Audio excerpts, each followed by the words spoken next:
জুলাই শহীদ পরিবারের জন্য আবাসন নির্মাণ প্রকল্প একনেকে অনুমোদন পায়নি। খরচের বিষয়টি যথাযথভাবে মূল্যায়ন না হয় এই সিদ্ধান্ত নিয়েছে অন্তর্বর্তী সরকার। এ নিয়ে আলোচনা করতে রাজধানীর মতিঝিল থেকে আমাদের সঙ্গে যোগ দিচ্ছেন অর্থনীতি বিশ্লেষক মোহাম্মদ মাজিদুল হক।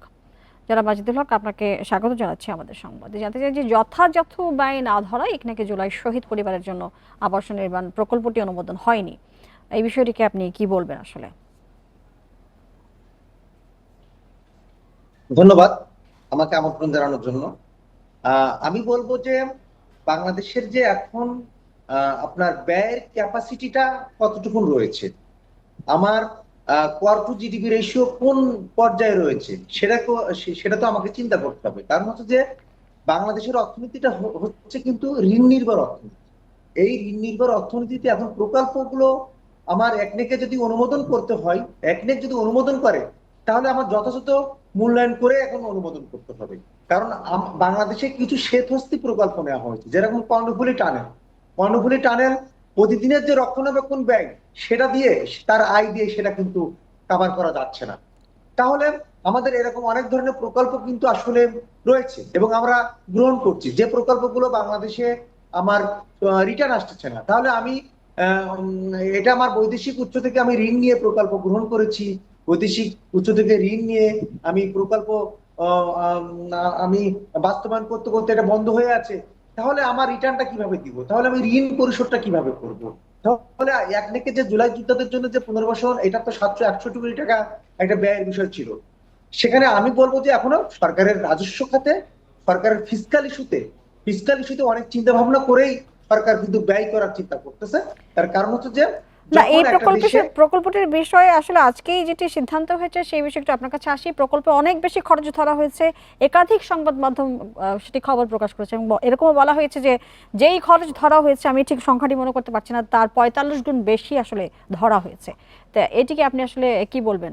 এই কারণেই কি অনুমোদন হয়নি বলে আপনি মনে করেন? না, না, প্রকল্প অ্যাসেসমেন্ট সবসময় আমাদের দেশে আসলে কয়েক গুণ বেশি করে এটা আসলে ধরা হয়, ব্যয়টা ধরা হয়। এটা কিন্তু বিগত সালে যত প্রকল্প নেওয়া হয়েছে এই ব্যয়গুলো ধরা হয়েছে। এবং এই সরকারের সময় আপনার যে মানে সরকার যখন আপনার ব্যয় সংকোচনের দিকে মনোযোগ দিয়েছিল, সেখানে আমরা ব্যয় বেড়ে গেছে, এটা কিন্তু অনেক এভিডেন্স আছে। আমি যদি বলি বর্তমান বর্তমান সরকার, ইউনূস সরকারের সময় অনেক প্রকল্প, অনেক প্রতিষ্ঠানের ব্যয় কমানোর পরিবর্তে ব্যয় বেড়ে গেছে। কারণ এখানে কিন্তু বাংলাদেশে যেটা হয়েছে যে ট্রেন্ড চেঞ্জ হয় না, এক্সপেন্ডিচার ট্রেন্ডটা চেঞ্জ হয় নাই, অ্যাসেসমেন্ট ট্রেন্ডটা চেঞ্জ হয় নাই। আমার টেকনিক্যাল ইস্যু, টেকনিক্যাল জায়গাটা যেটা রয়েছে, অ্যাসেসমেন্টের জায়গাটা, সেই অ্যাসেসমেন্টের জায়গা কিন্তু আসলে পরিবর্তন করা সম্ভব হয়নি এখনো পর্যন্ত। এবং আমার কাছে মনে হয়েছে যে ঋণ নির্ভর অর্থনীতি থেকে বেরিয়ে আসার জন্য প্রকল্পগুলোকে খুব যথার্থ মূল্যায়ন করে আমাকে পাশ করতে হবে। এক, দ্বিতীয় নম্বর কথা হচ্ছে যে আপনারা নিশ্চয়ই জানেন যে আমার মুদ্রানীতি সামনে এই সপ্তাহে পাশ হবে। মুদ্রানীতি সংকোচনমূলক করা হচ্ছে বারবার।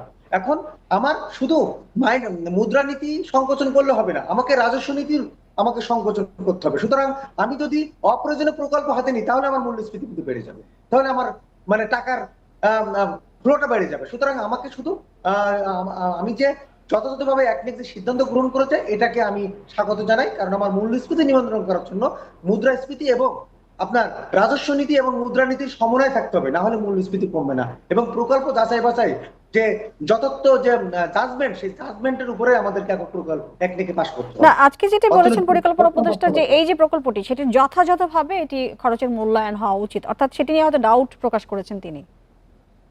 এটা আসলে খুব দুঃখজনক একটা ঘটনা। কারণ হচ্ছে যে জুলাই যোদ্ধাদের জন্য যে প্রকল্পটা গ্রহণ করা হয়েছে এটা এটা যথাযথ মূল্যায়ন হয় নাই। এটা খুব, আমি বলবো যে তাহলে বাংলাদেশের পরিবর্তন কখন আসবে?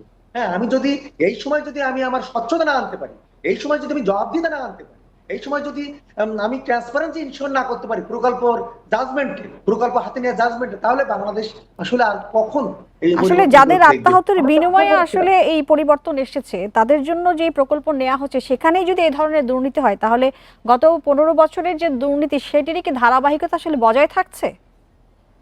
আহ, এইটা আপনার করাপশনের ট্রেন্ড, আমার কাছে মনে হয়েছে যে করাপশনের ট্রেন্ডটা কিন্তু এখনো কমে নাই। কারণ দেখেন, এক্সটর্শন চলছে, চাঁদাবাজি চলছে, তাই না?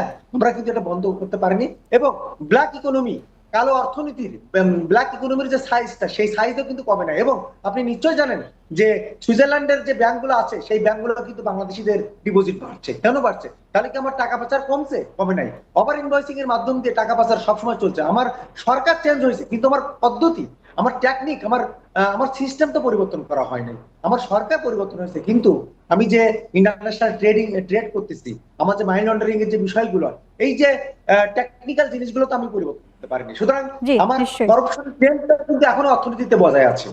জি নিশ্চয়ই, সেই পরিবর্তনটা আসলে সবাই দেখতে চায়। আপনাকে অনেক ধন্যবাদ মাজেদুল হক আমাদের সাথে যুক্ত হয়ে বিষয়ে কথা বলবার জন্য।